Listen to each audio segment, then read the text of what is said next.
Livro do profeta Abacuque. Nós estamos estudando os profetas menores. E quando nós estudamos os profetas, é muito importante entender quem é esse profeta, para quem ele profetizou, em que período ele profetizou. Se foi antes do cativeiro, se foi durante o cativeiro ou se foi depois do cativeiro. E se esse profeta profetizou para o reino norte ou para o reino sul. E essas informações nós não temos nos profetas, mas nós temos lá na parte da história. Por exemplo, o segundo livro dos reis, que vai falar desse período aqui do reinado de Jeoaquim, quando Abacuque foi levantado por Deus para profetizar. Ele foi contemporâneo de Jeremias, também de Ezequiel, de Daniel, que foi exatamente por volta de 612 a.C., quando a Babilônia estava em ascensão e Deus levantaria a Babilônia para subjugar a nação de Judá. Foi nesse período que Abacuque profetizou. Mas diferente dos outros livros, não tem aqui o registro das profecias falando à nação, mas diálogo desse profeta com Deus. Ele faz duas perguntas no capítulo 1, ele faz duas perguntas para o Senhor, questionando acerca da injustiça, acerca da impiedade da nação. E ele questiona não a falta do arrependimento, como o profeta Jeremias, por exemplo. Ele questiona por que é que Deus não tratou ainda com esse povo, porque Deus ainda não exerceu a sua justiça sobre Judá. E Deus, então, vai responder essas questões do profeta Abacuque, dizendo que ele já estava levantando uma nação para tratar com eles. A outra pergunta que ele faz é: por que Deus levanta uma nação ímpia para tratar com seu povo? E Deus responde que também essa nação ímpia seria tratada pelo Senhor. A justiça de Deus também viria sobre essa nação. E Abacuque então termina esse livro orando, pedindo a Deus que o Senhor faça novamente o que ele fez no passado. E ele termina adorando ao Senhor, atribuindo ao Senhor louvor, adoração e dizendo que seja o que Deus for fazer. Ele confia na soberania e na justiça de Deus. Vamos estudar então o livro de Abacuque. Livro do profeta Abacuque, capítulos 1 e 2. O profeta Abacuque profetizou nos dias do profeta Jeremias, Daniel, Ezequiel, só para ficar mais fácil de entender que período é esse que ele está profetizando. É esse período do cativeiro babilônico, quando a Babilônia estava se tornando uma potência mundial. Diferente desses profetas que nós citamos, Abacuque não vai profetizar para a nação, mas ele tem um registro aqui da sua profecia como sendo um diálogo entre ele e Deus. Abacuque tem uma crise no capítulo 1 de indignação. Ao ver o pecado da nação, ao ver tanta violência, tanta injustiça, ele questiona ao Senhor. Verso 2. Até quando, Senhor? Clamarei e o Senhor não me escutará, gritarei e o Senhor não salvará. Ou seja, a indignação do profeta não é porque o povo não se arrepende. Diferente de Jeremias, diferente de Ezequiel, a indignação do profeta é porque ele entende que Deus não está agindo para castigar Judá. Ele diz: a lei se afrouxa, verso 4, a sentença nunca sai, o ímpio cerca o justo. Ele vai listando o que está acontecendo: a violência, a destruição, o litígio, a contenda. E por que é que essa gente ainda não foi punida? Por que é que o Senhor não age para tratar com uma nação? Deus, então, responde, verso de número 6. Olha, Abacuque, eu estou levantando uma nação amarga, apressada, que está marchando contra Judá. Horrível e terrível é, dela mesma sairá o juízo e a sua grandeza. A resposta de Deus é: não estou insensível e nem indiferente. Eu já estou trazendo uma nação para disciplinar Judá. O profeta fica confuso, verso de número 13, e ele questiona ao Senhor: por que Deus vai usar uma nação ímpia para punir o seu povo? E no capítulo número 2, o profeta então se posiciona dizendo: sobre a minha guarda estarei, sobre a fortaleza me apresentarei e vigiarei, para ver o que fala comigo e o que eu responderei quando eu for arguido. Ele está dizendo: agora eu vou esperar a resposta dessa segunda pergunta para o Senhor. E o Senhor então instrui ao profeta Abacuque que ele deveria escrever a sua resposta em tábuas grandes, como se fosse um outdoor, para que todo aquele que passasse por ali, até se passasse correndo, conseguisse ler a resposta de Deus. E a resposta de Deus é que no tempo determinado a justiça de Deus viria, o justo seria poupado. Verso 4, o justo viverá pela fé, mas os ímpios seriam punidos pelo Senhor, mas dentro de um tempo do Senhor e não do profeta. Então, a visão que Deus dá para o profeta Abacuque não é de um julgamento para Judá, mas de um julgamento inevitável sobre os caldeus e de outros futuros inimigos do Senhor, e também da preservação do povo de Deus. Resumindo, ele questiona por que o Senhor não pune Judá. Deus disse: vou punir, estou levantando uma nação poderosa para puni-los. Ele faz uma segunda pergunta: mas como que o Senhor vai usar uma nação ímpia para punir o seu povo? Esse povo vai ser totalmente destruído? Como isso vai ficar? E no capítulo 2 o Senhor responde: olha, eu também vou punir os caldeus, eu também vou punir Babilônia, mas será dentro de um tempo determinado. E o Senhor então vai estabelecer uma lista de ai como condenação.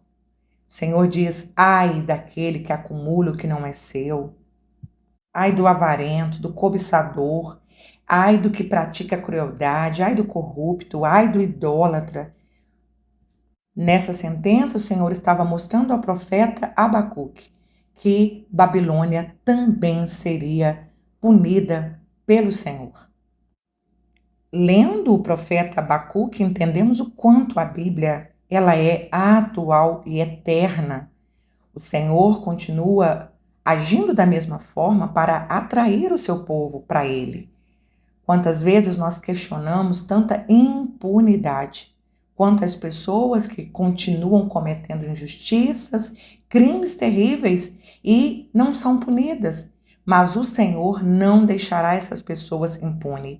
Uma outra lição que entendemos aqui é que assim como Deus levantou Babilônia para punir o seu povo, para corrigir o seu povo, o Senhor também continua fazendo da mesma maneira.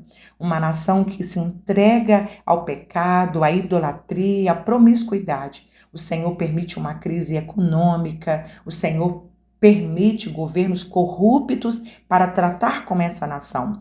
Mas assim como Deus está tratando o seu povo, corrigindo o seu povo, também esses governos corruptos, também esses juízes corruptos serão corrigidos, punidos pelo Senhor. Esta é a lição dos capítulos 1 e 2 do livro de Abacuque. Livro do profeta Abacuque, capítulo de número 3. Esse é o capítulo ouro desse livro tão maravilhoso. O profeta, então, depois de ouvir a resposta de Deus, no primeiro ele questiona, está indignado, no 2 ele vai para a torre de vigília, fica esperando em oração a resposta de Deus. E no capítulo 3, ele então está com o coração tranquilo, porque orou, porque buscou a Deus, Deus respondeu e ele então muda as suas emoções. Ao invés de indignação, agora ele está grato pela resposta de Deus e ele passa agora a adorar ao invés de questionar. Oração em forma de canto. Ele adora o Senhor e diz: eu ouvi, Senhor, a tua palavra e eu temi. Eu sei que o Senhor vai fazer Não estou te pedindo para o Senhor não fazer ou para me livrar, mas eu tenho 2 pedidos para o Senhor. Aviva o teu povo, renova o teu povo. Avivar é dar vida ao que está morrendo.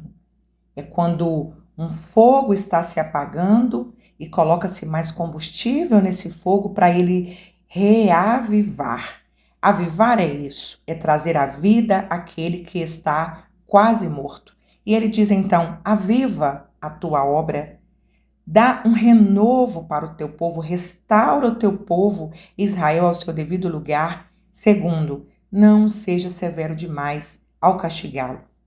Faz de novo o que o Senhor fez no passado, fazendo que seja conhecido entre as nações o agir do Senhor sobre o seu povo, como o Senhor fez lá no passado e as nações temiam vendo os seus feitos, faz novamente, trazendo honra ao bendito nome do Senhor.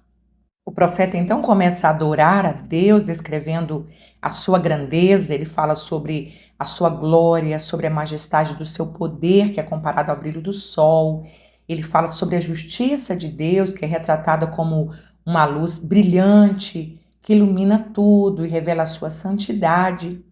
Ele relembra os feitos maravilhosos do Senhor no passado. Ele diz, verso de número 10, os montes te viram, tremeram, a inundação das águas passou, deu abismo à sua voz. Verso 11, o sol e a lua pararam nas suas moradas, andaram à luz das tuas flechas, ao resplendor do relâmpago da tua lança. Verso de número 13, tu saíste para salvamento do teu povo, para salvamento do teu ungido, feriste a cabeça da casa do ímpio, descobrindo os fundamentos até o pescoço. No verso 16, ele reconhece a sua fraqueza física depois que ele viu a manifestação da glória de Deus.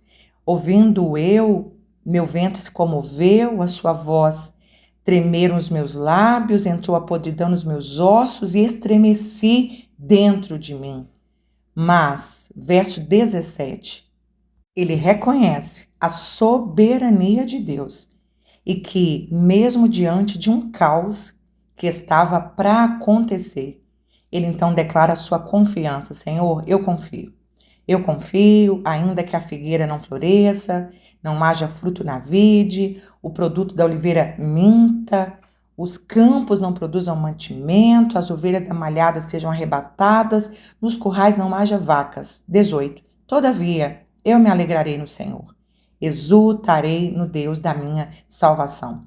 Eu confio no poder do Senhor. Eu confio na soberania do Senhor. E que o Senhor tem um plano perfeito para nós. Que oração maravilhosa! Abacuque está nos ensinando a confiar no Senhor.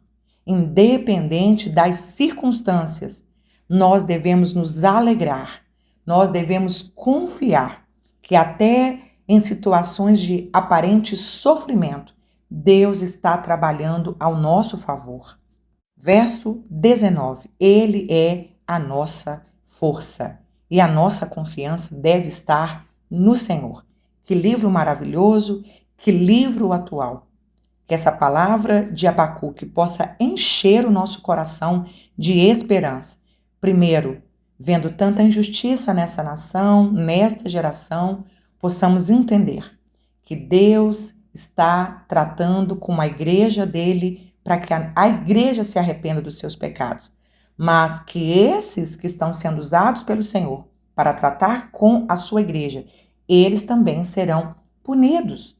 Mas seja o que o Senhor fizer, nós confiaremos no Senhor, porque nós, os justos, seremos poupados pelo Senhor. Portanto, que nós possamos alegrar no Senhor e lembrar que o nosso Deus não falha. Os seus planos são perfeitos e maravilhosos. E possamos orar como Abacuque. Aviva, ó Senhor, a sua obra. Aviva o teu povo, aviva a tua igreja. Anima, renova, restaura e faz de novo as maravilhas que o Senhor fez no passado, para que essa geração conheça o Senhor. Que livro maravilhoso!